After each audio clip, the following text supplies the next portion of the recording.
Assalamualaikum warahmatullahi wabarakatuh. Bagaimana kabar semuanya? Semoga kebaikan, kesehatan selalu menyertai kita. Amin, amin ya robbal alamin.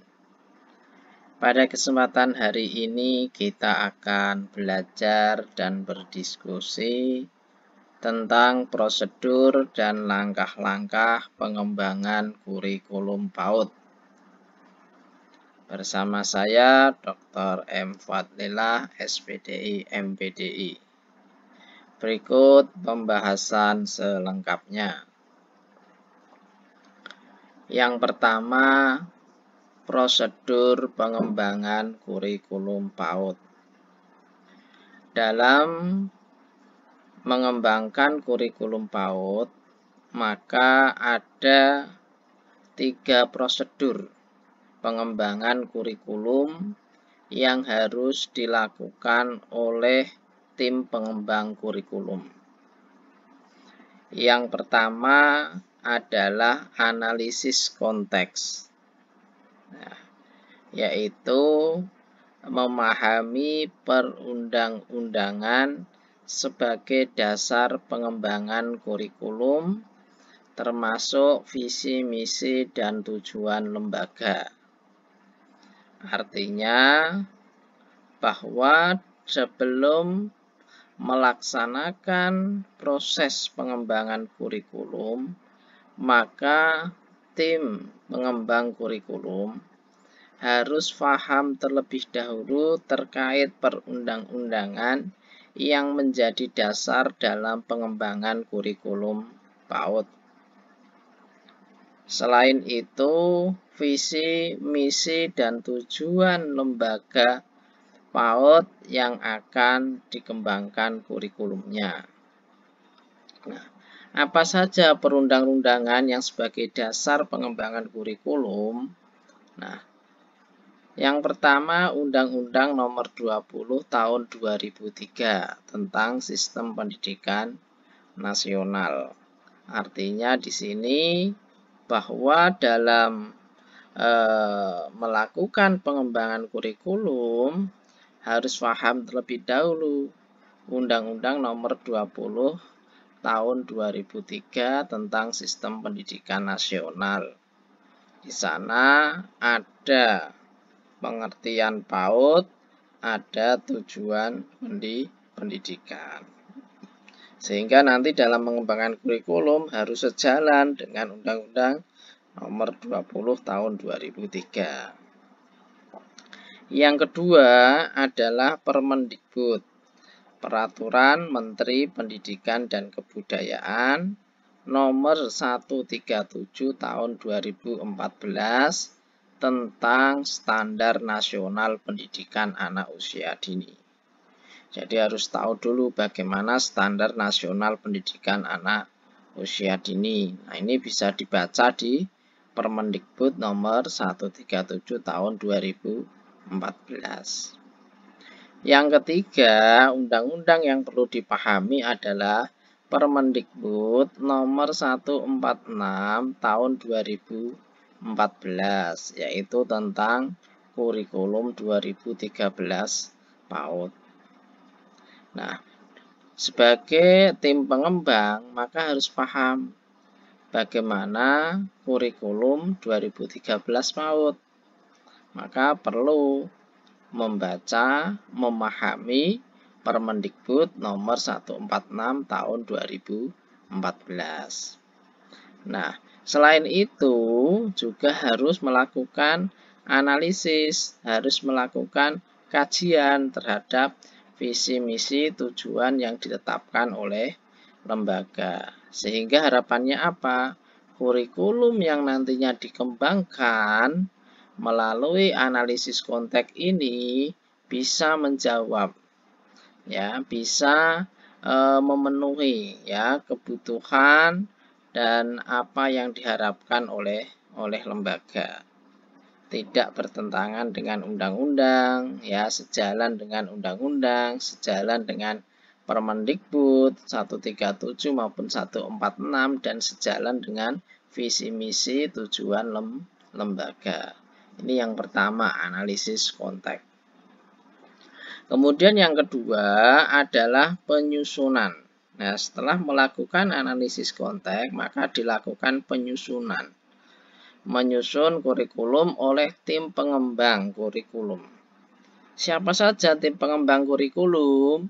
Yaitu ada kepala sekolah, ada pendidik, ada komite sekolah.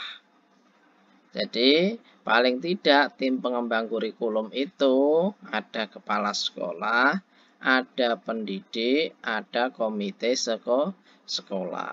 Nah, minimal ada 3 ini, gitu ya. Ini adalah tim pengembang kurikulum. Nah, tim pengembang kurikulum ini adalah melakukan penyusunan kurikulum atau membuat draft, ya. Membuat draft kurikulum lembaga, gitu ya.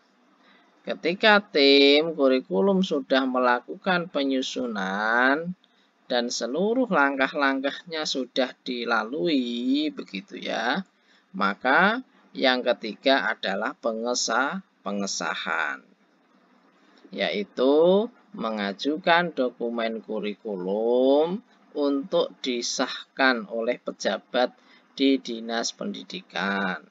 Bisa ya, bisa nanti adalah pengawas atau penilai gitu ya, atau ya kepala subbidang PAUD misalnya ya.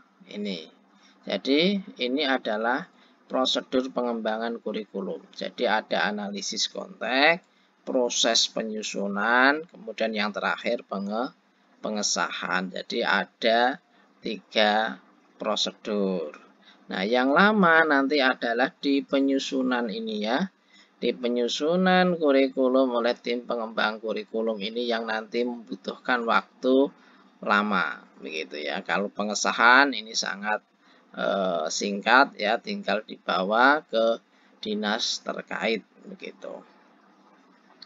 Kemudian yang berikutnya adalah langkah-langkah pengembangan kurikulum. Jadi tadi prosedur pengembangan itu ada 3, analisis konteks, kemudian ada pengembangan atau penyusunan, begitu. Kemudian yang ketiga pengesahan. Maka langkah-langkah pengembangan kurikulum di sini ini adalah masih pada tadi ya, masih pada proses penyusunan ya. Nah, langkah-langkah pengembangan kurikulum PAUD, yang pertama tim pengembang kurikulum satuan PAUD menyusun draft kurikulum dengan memperhatikan hasil analisis konteks di tahap sebelumnya.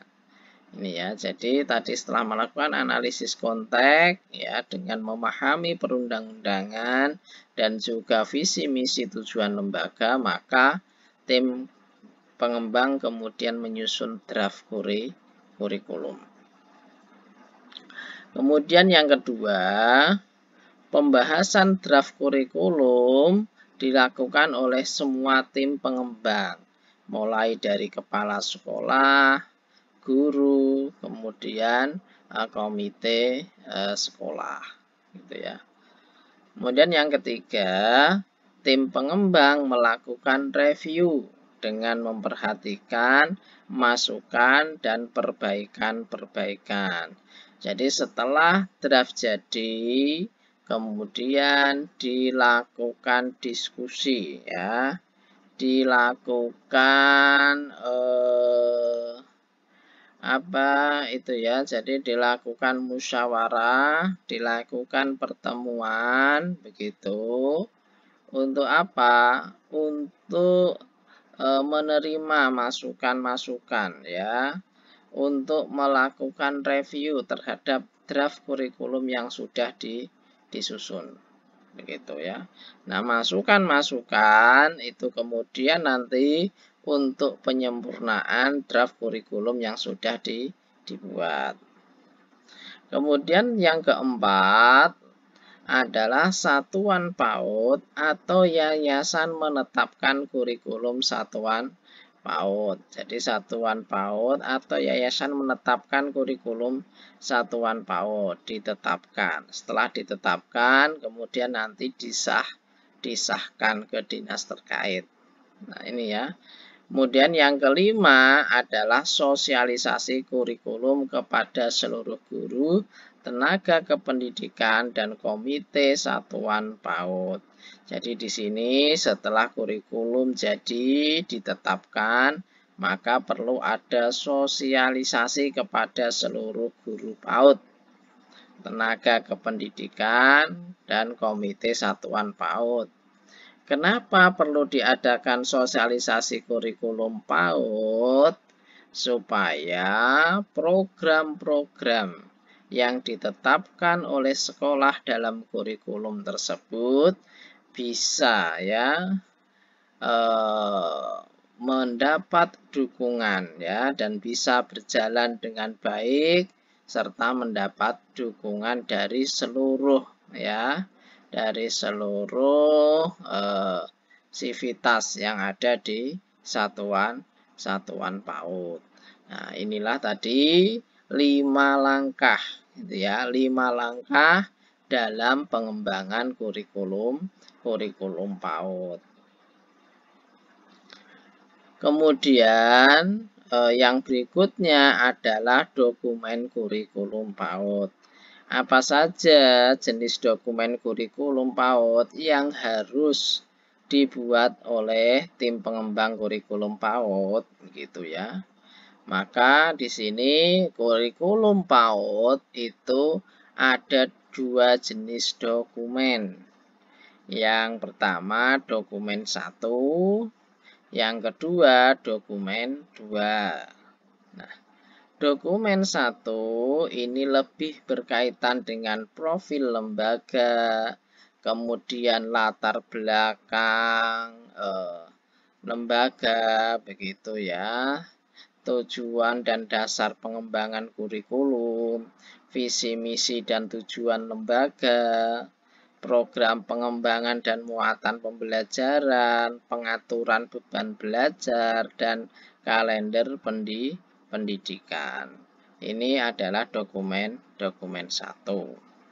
Nah, adapun dokumen 2 adalah program semester, rencana pelaksanaan pembelajaran mingguan, dan rencana pelaksanaan pembelajaran harian. Apa yang membedakan dokumen 1 dan dokumen 2 gitu ya. Kalau dokumen 1 itu disusun oleh tim pengembang kurikulum gitu ya. Oleh tim pengembang kurikulum, sedangkan dokumen 2 itu dibuat oleh guru, oleh pendidik. Kenapa? Karena dokumen 2 ini itu adalah dibuat sebelum proses pembelajaran berlangsung, begitu ya. Artinya kalau dokumen 2 itu disiapkan oleh pendidik atau guru, sedangkan dokumen 1 itu disiapkan oleh tim pengembang kurikulum. Kemudian format dan kerangka dokumen kurikulum PAUD ya. Ada format atau kerangka dokumen kurikulum PAUD, yaitu ada bagian awal dokumen. Jadi bagian awal dokumen itu berisi halaman judul, kata pengantar, lembar pengesahan, daftar isi, daftar tabel, daftar gambar, itu ada di bagian awal dokumen. Kemudian yang berikutnya, yang kedua adalah bagian profil lembaga. Jadi isinya nanti adalah sejarah singkat lembaga sejarah mulai berdiri gitu sampai saat ini. Kemudian yang kedua, struktur kepengurusan atau organisasi lembaga dan uraian tugasnya. Jadi struktur kepengurusan atau organisasi lembaga dan uraian tugasnya. Mulai dari yayasan, kepala PAUD, kemudian bendahara, sekretaris, kemudian penduduk, dan komite sekolah. Kemudian yang ketiga ada alamat lembaga, di mana itu lembaga PAUD ada, begitu ya. Kemudian yang keempat, status lembaga apakah swasta atau negeri, termasuk izin operasional dan status akreditasi. Ini format di bagian profil lembaga. Kemudian yang selanjutnya adalah yang ketiga bagian dokumen 1. Bagian dokumen 1 itu berisi pendahuluan, kemudian berisi visi, misi, dan tujuan lembaga, kemudian karakteristik kurikulum dan pembelajaran, ini nanti berisi muatan lokal, kemudian metode pembelajaran, gitu ya.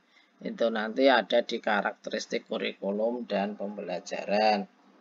Kemudian yang keempat adalah program pengembangan dan muatan pembelajaran.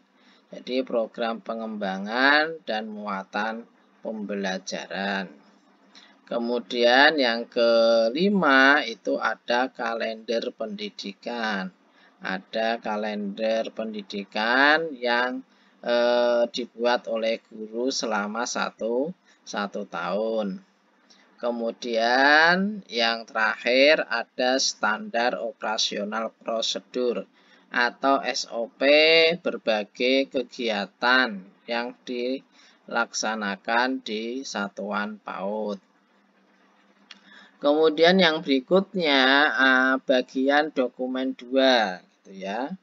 Isinya ya tadi ada program semester, rencana pelaksanaan pembelajaran mingguan, ada rencana pelaksanaan pembelajaran harian, juga termasuk penilaian perkembangan anak. Jadi ini adalah ya format dan kerangka dokumen kurikulum.